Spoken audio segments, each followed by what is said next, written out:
தமிழ்நாட்டில் காலை பகல் உழைத்து வாழும் மக்களே, நம்ம தமிழர் வெற்றிக் கழகம் மட்டும், நம்ம தலைவர் விஜய் மட்டும் கேள்வி கேட்குறாரு. நீங்கள் எப்போ கேள்வி கேட்க போகிறீங்க? திமுகன்ற கட்சியை, திமுகன்ற மானங்கெட்ட கட்சியை நீங்கள் எப்போ கேள்வி கேட்க போகிறீங்க? எப்போ கேள்வி கேட்பீங்க? ஏன் முதுகில் குத்துன? ஏன் காலவாரி விட்ட? ஏன் விலைவாசி ஏற்றுன? ஏன் இலவச பஸ்ஸை கொடுத்து பஸ்ஸை குறைச்ச? ஏன் கடை வாங்கி எங்களுக்கு மாதம் 1000 ரூபா காசு கொடுத்த? இந்த கேள்வியெல்லாம் எப்போ கேட்க போகிறீங்க? எப்போ கேட்க போகிறீங்க? கேட்பீங்களா? கேட்க மாட்டீங்களா?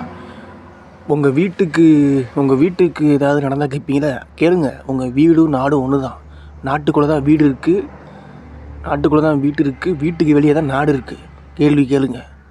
கெட்டதை கேள்வி கேளுங்க, அநீதியை கேள்வி கேளுங்க, அக்கிரமத்தை கேள்வி கேளுங்க, அநியாயத்தை கேள்வி கேளுங்க, தப்பு தவறு குற்றத்தை கேள்வி கேளுங்க. எல்லோரும் ஒன்றா சேர்ந்து கேளுங்க. திமுக மானங்கெட்ட கட்சியால் உங்களை ஒன்றும் பண்ண முடியாது. திமுக மானங்கெட்ட கட்சியால் உங்களை ஒன்றும் பண்ண முடியாது.